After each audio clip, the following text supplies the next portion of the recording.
All right, first crank, and we'll see, make sure it's got oil pressure and all that other crap. If it starts.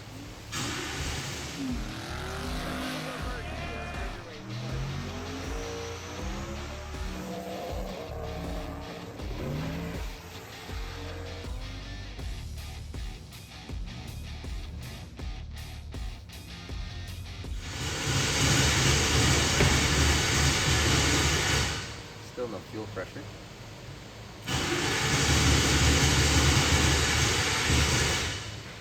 You want to throw a timing light on it?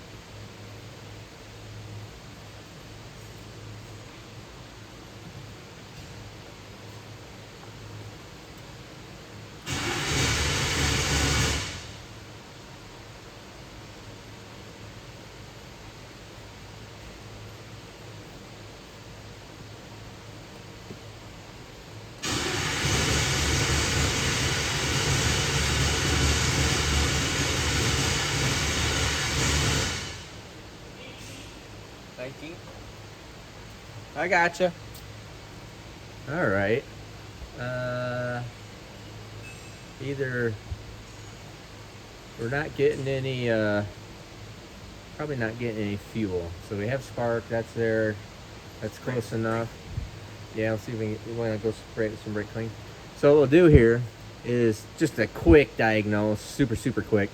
I can jerk around and figure out if injectors have power, if they're firing, all this other stuff. But long story short, if it fires up on brake clean, flammable brake clean, not non-flammable brake clean, then we know that, yeah, they're probably just injectors are not there. Now, it isn't building any fuel pressure yet, so, and we have primed that, so I'm not sure what's going on there. So Kyle's in there, just takes the hose off, sprays some brake cleaner in there, and then hit it with an air hose, and we'll see if it fires.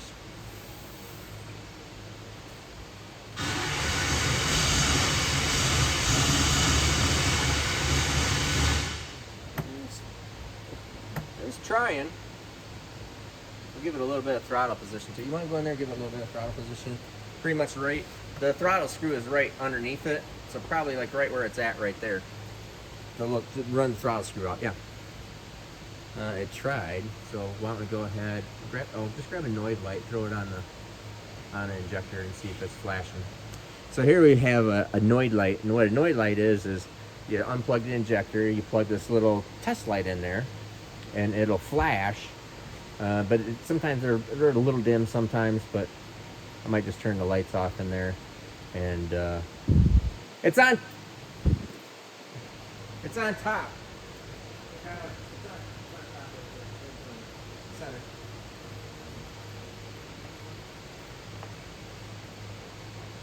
And you can get these Noid lights right down at AutoZone, Advanced, whatever. Super common. Have the MSD 600 set up, so and like I said, so I'm just thinking out loud. So the sparks all looks like it's correct. It's not backfiring. Coil banks aren't swapped side to side. That's pretty common too. A lot of people do that.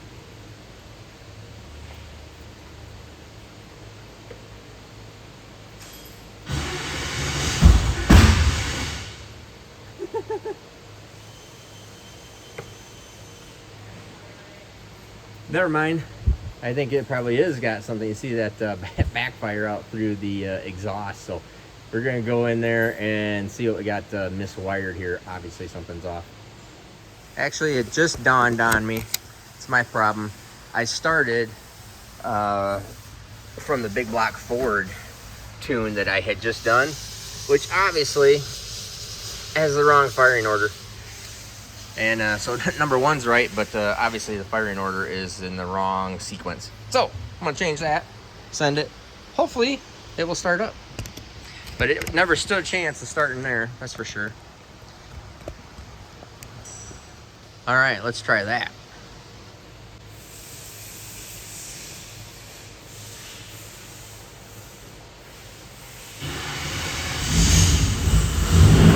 Woohoo!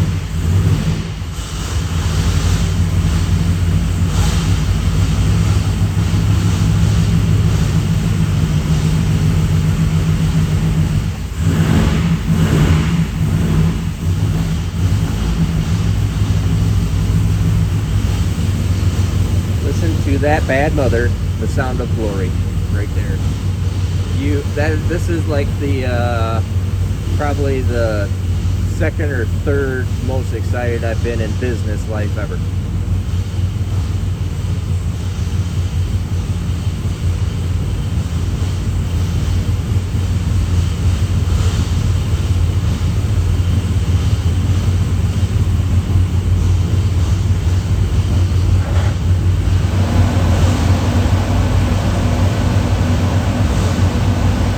Now we're doing a static timing check, and then we'll put the blower tubes on.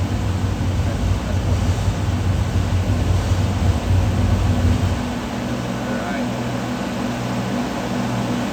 Super cool, super happy. Alright, so it's up and running. Had three EGTs that were not working. So we're just replacing those EGTs. And coming in here and look at this while Mitch is replacing those, because I'm super excited. So this is the complete,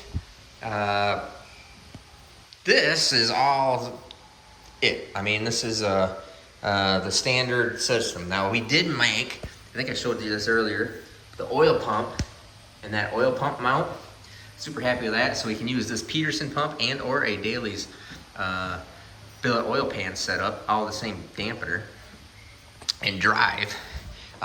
This is our cam sync plate. We have the fuel pump, mechanical fuel pump over here, right there, driven off of, all right there with the crank pickup, all that good jive. Super happy. That's our priority oiling going back into the main oil galley. Fuel filter down there. Our billet intake manifold. Now we are going to have, this is version 1 of the billet intake manifold. Thinking about doing a second version, like I said, with the a solid bottom. Manton's working on different rocker arms for us. We got most everything here is a direct fit into the car, and I'll be showing you that on a separate video. But this is the first SML. So like I said, this is definitely number 3 and the most excited. Maybe getting tied for number 2. Number 1 was racing the car, the wagon, because there's exhilaration along with the whole thing. Number 2 was the SMX, the first time we ran that. And now getting tied for number 2, just because I'm used to it a little bit, is the first SML. So I am just pumped up, super happy. Good oil pressure. I mean, everything's working well. Like I said, we don't have the water hooked up onto it yet. This is fully water jacked. Drive this anywhere. Just like the SMX, this is for endurance. Drive it anywhere, do anything you want with it. Fully water jacketed, built for cooling, for endurance, for driving, for street driving, for off-road, whatever you'd like to do, and durable. So go back in that video and you can see, the head stud situation, the main caps, everything I talk about through the whole thing, but the whole job, this whole build for the SMLs. And then we got the other 2 that are still going. Dyno 1, waiting to run that when I get a second. So out here we have engine number 3, which is short blocked.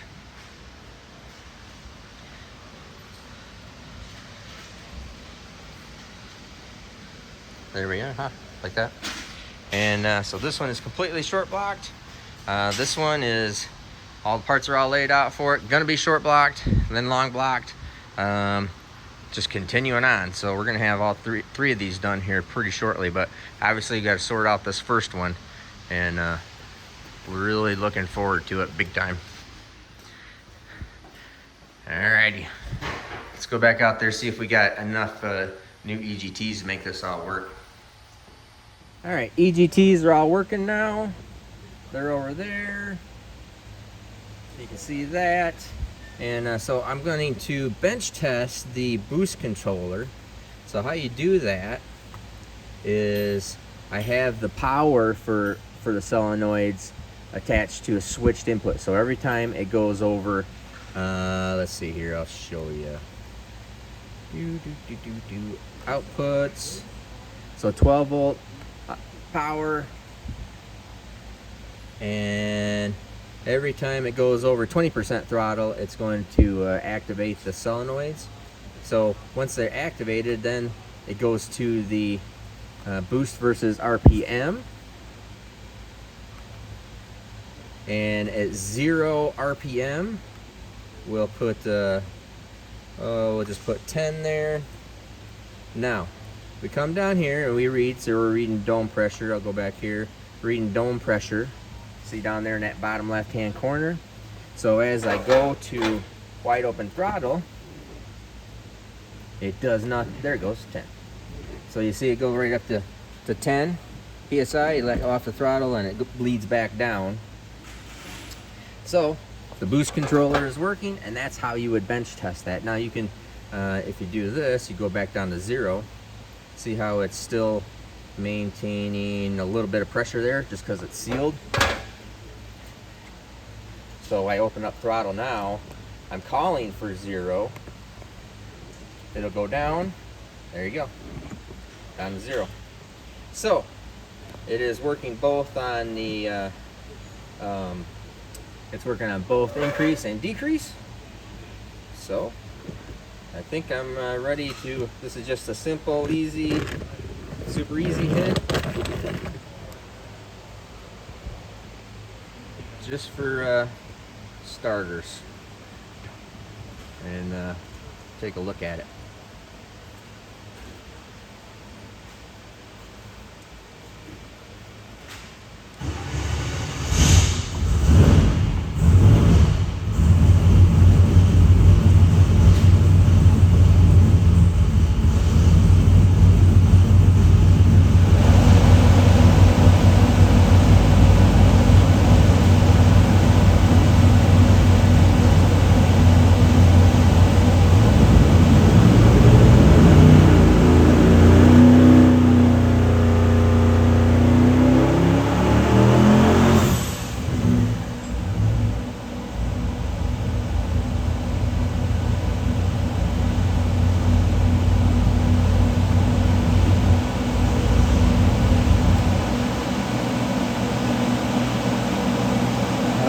First hit. First short hit ever on the SML. And let's take a look at numbers. Let's see. Yes, allow changes. It's not that anymore. Here, sorry.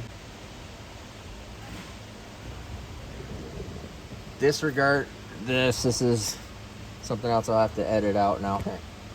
Let's see. Here, I'm gonna just turn away from the screen for a second. All right, now we'll look at the numbers here. And 1 second, I just gotta set up the screen for the correct names.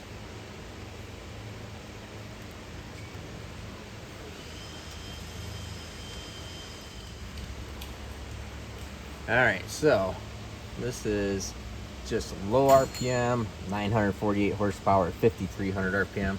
I didn't even hear the turbo spool up, so I gotta correct the engine size. 4.125. Oops. Dang it.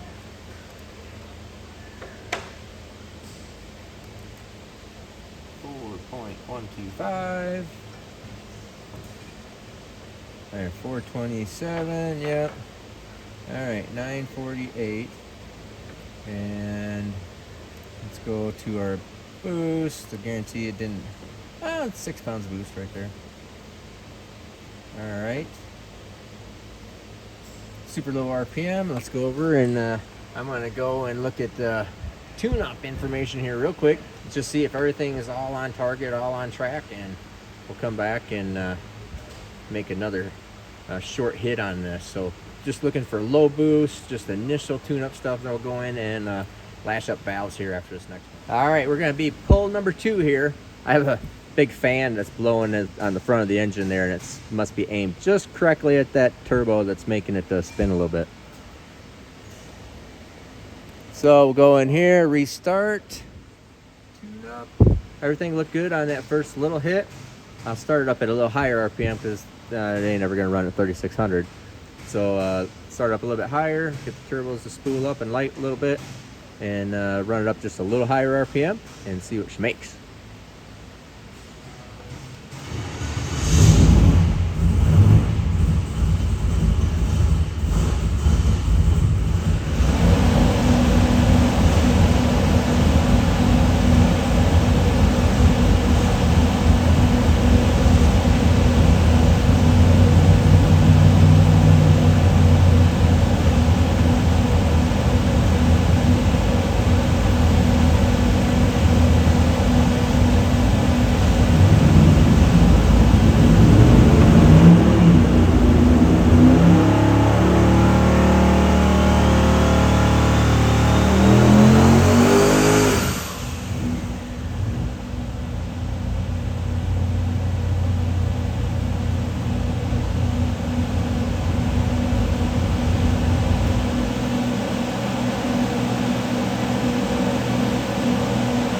Alright, obviously you see that stupid little stand came out, so I need to get that hooked up in there. And let's look at this.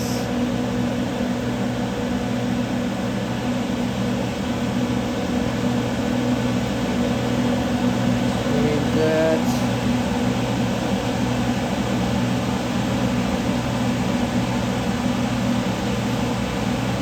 Alright, and that was second pull. 1500 horsepower at 62.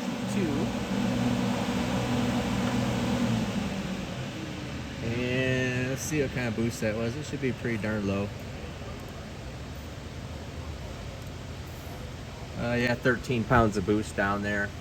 A lot of oil pressure, which is fine. I got a lot of pump on it, so not concerned about that. I actually like having this stuff in that 100 to 125 pounds of oil pressure area. And go back, so looking good. Go back over a boost curve again here. We're gonna go in and take the valve covers off and just look at valve lash, stuff like that. I'm gonna look at my data log, and this is just the whole sneaking up process, and especially when we're on something brand new, never, I mean, it's not just a brand new engine, it is the first time this block heads, this whole SML package has ever been run. So built that block from a block of aluminum material, cylinder heads from block of material, every single thing on here, just you know, it's my baby. So we're gonna go in there, pull the valve covers off, take a look at stuff. All right, so we just got done lashing the valves and did have a little, one of those things you find out. My oil drain for the cylinder head, the oil scavenge for the cylinder head is about 1/4 inch too freaking high. So you take the valve cover off and it's got about 1/4 inch too much freaking oil in it. So what you have to do is you have to just take this cap off, drain the oil into a cup, or we run this front one down into the oil pan, so it just always drains. So next batch we're going to fix that, just lower these fittings just a little bit more, so it'll drain more oil out of the valve cover. But spot on the money on valve lash, everything looked great, didn't adjust anything. And like I said, we're just gonna have to change this oil drain or just run it down to the oil pan to keep continuing to drain it. So that valve cover can go on. So we'll go back out there and make the next hit.